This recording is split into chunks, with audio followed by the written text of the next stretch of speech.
실제로 겪었던 실화괴담들. 첫 번째 이야기. 저주보다 무서운 인간의 욕망. 내가 세무서에서 일하던 무렵 있었던 일입니다.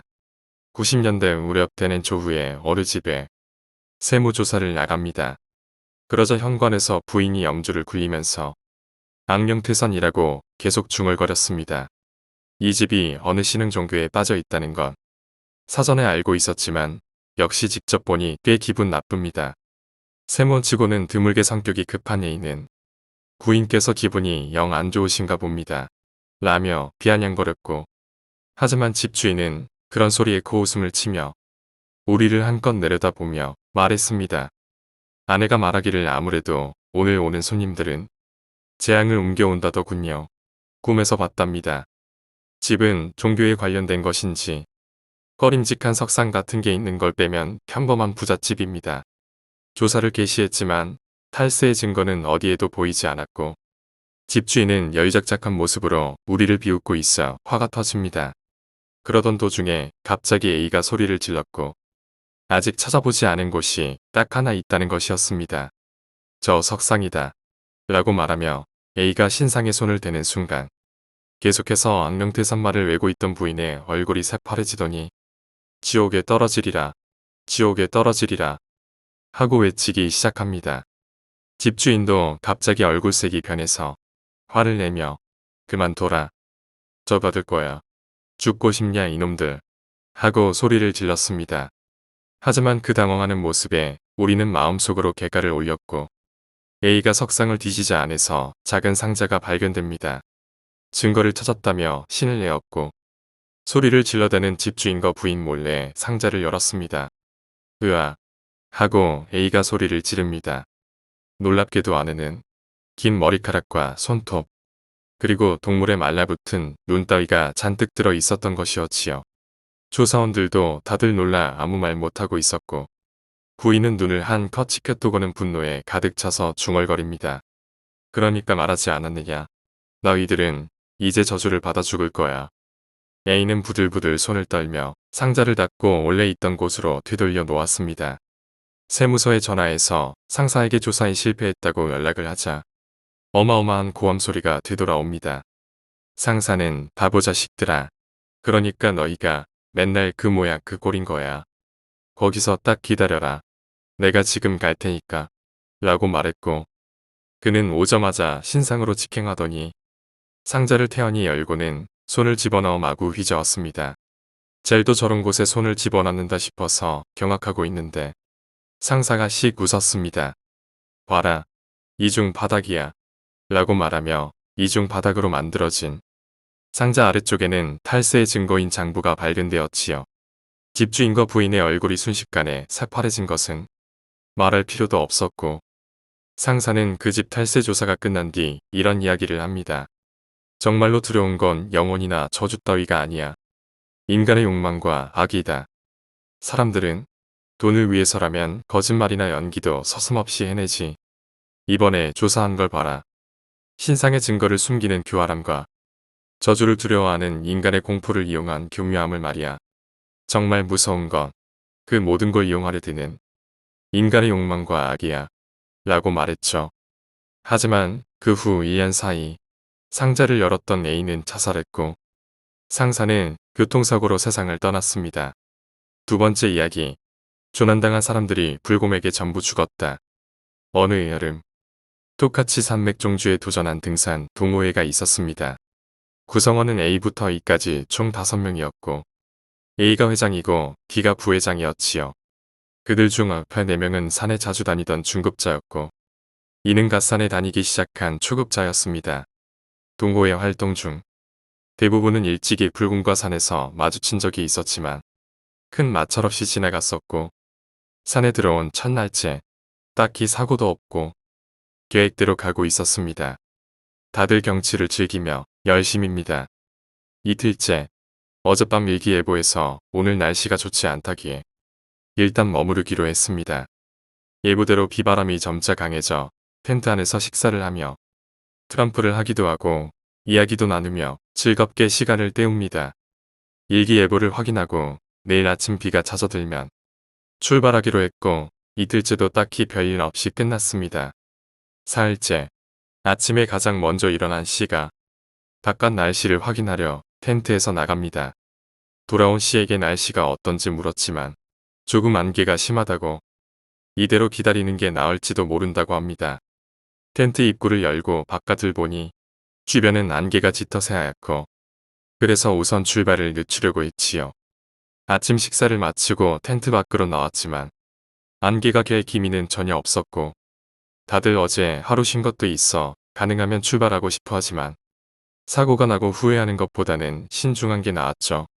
그렇게 의견을 나누고 오늘도 여기서 머물기로 했습니다. 낮이 되자 안개가 오히려 더 짙어집니다. 비는 내리지 않지만 앞도 잘 보이지 않는 안개 속을 걸어 다니는 것은 위험하기에 텐트 밖으로 나가는 걸 금했습니다. 밤에 작은 사고가 있었고 이가 무슨 생각을 한 건지 식사를 하고 냄비를 텐트 바깥에 내버려 둡니다. 밤이 되면 야행성 동물들이 돌아다니기에 음식 냄새를 풍기는 것은 위험합니다. 냄비는 금세 들여놓았지만 잠시 뒤 동물의 가벼운 발소리가 텐트 주변에서 탐색이라도 하는 것처럼 걷는 것이 들렸습니다. 그것은 여우였고 텐트에서 나와 멀리 쫓아냅니다. 방금 그 냄비 때문에 왔던 걸까라고 생각했습니다. 그리고 이 주변에는 불곰이 나오는 지역으로 유명했고 낮에 만난 적은 몇 번 있지만 밤에는 훨씬 위험합니다. 어쨌거나 셋째 날도 이렇게 지나갔습니다.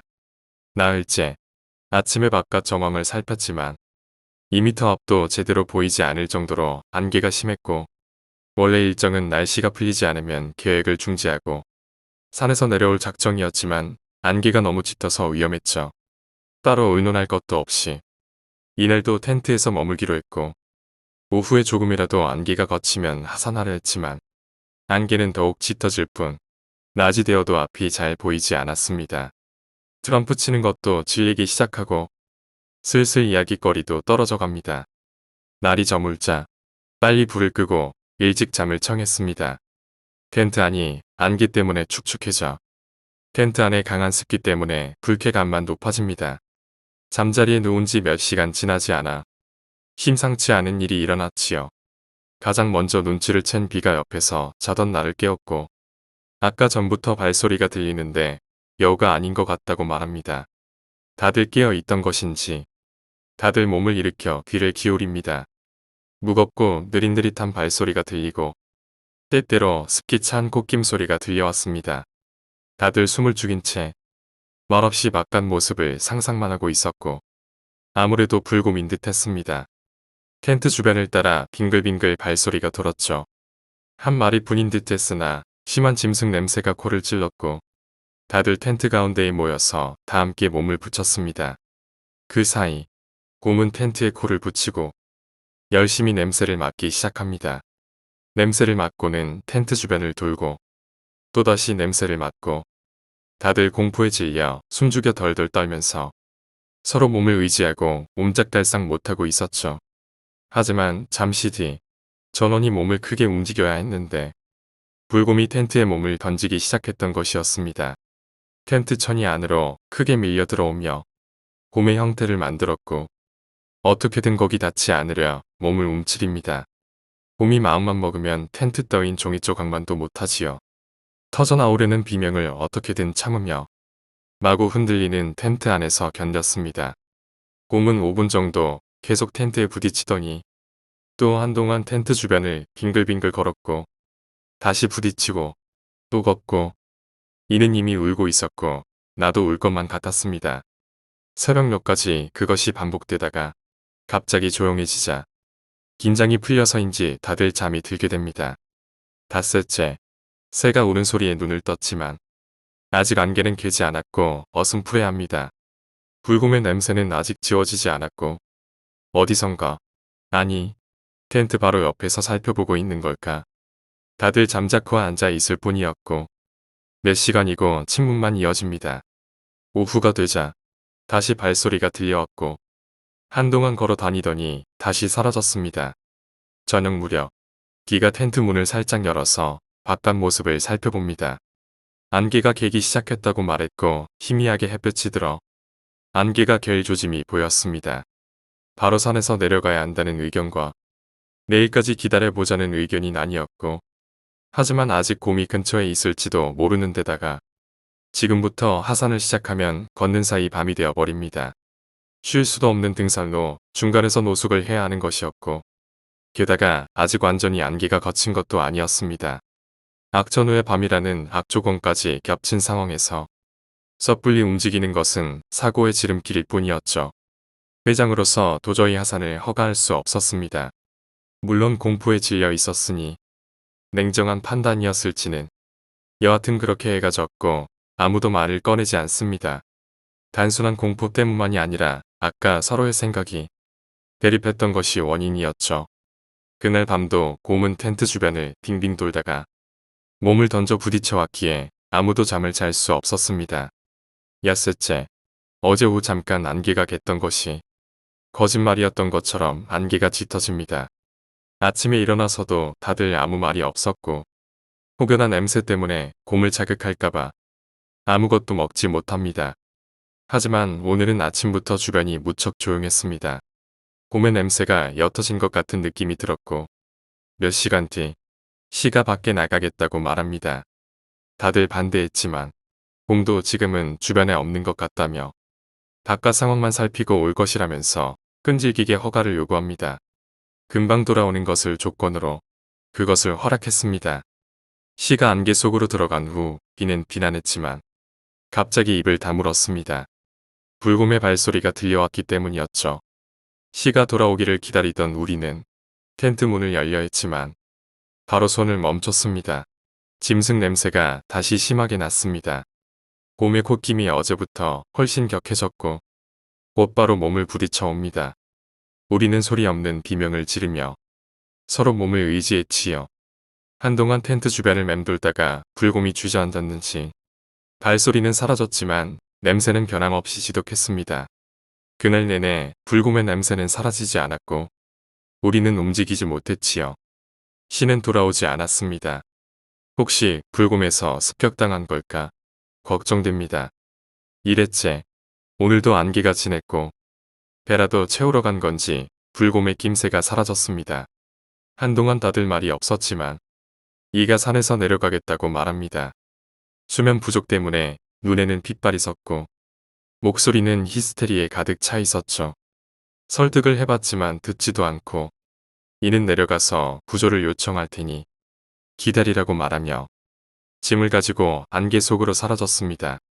5명이 함께 출발했는데 이젠 A와 B 그리고 D, Z뿐이었죠. 곰이 나타나지 않는 사이 냄새가 나지 않는 칼로리 메이트로 배를 채웠고 대화도 없고 시간만이 흘러갑니다. 오후가 되어 밖을 봤지만 안개는 그대로입니다. 저녁 무렵 다시 불곰이었고 중앙에 모여 앉아 곰의 충돌을 어떻게든 견뎌냈습니다. 습도가 높아서 붙어있는 사이에 땀이 엄청나게 흘렀지만 다들 벌벌 떨며 그저 소리를 내지 않으려고 합니다. 그나저나 이는 산을 잘 내려갔을까 생각해봅니다. 8회째 안개는 여전히 그대로였고 아침이 되자 곰의 낌새가 사라졌었고 하지만 아무도 하산하자는 말은 꺼내지 않았습니다. 그간 밀려있던 일기를 쓰며 마음을 달랬고 이 일기를 가지고 무사히 돌아가고 싶었습니다. 오후 2시경 기가 미쳐버렸습니다. 처음에는 웃기 시작하더니 소리를 지르고는 웃으며 빈손으로 텐트를 뛰쳐나갑니다. 안개 속으로 사라지는 그를 잡지 못한 채였지만 멀리서 한동안 웃음소리가 들려왔습니다.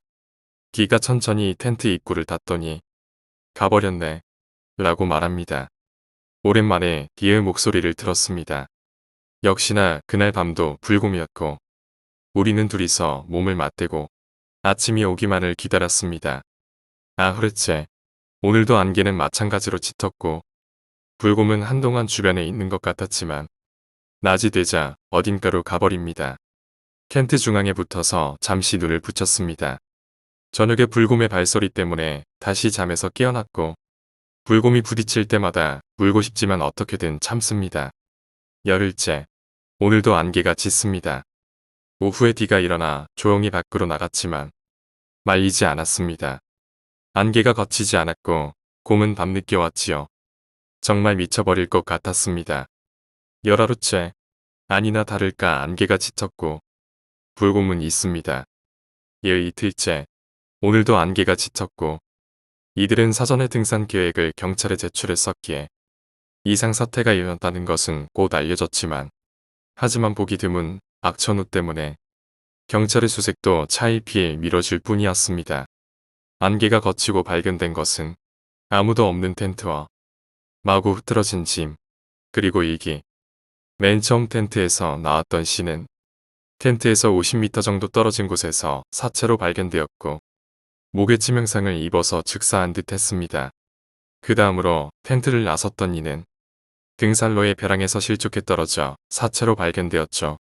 비는 1km 정도 떨어진 곳에서 짐승에게 잡아먹힌 끔찍한 모습으로 발견되었고 D는 등산 루트 도중에 있던 벼랑 밑에서 사체로 발견되었습니다. 그리고 마지막 A는 아직도 행방불명입니다.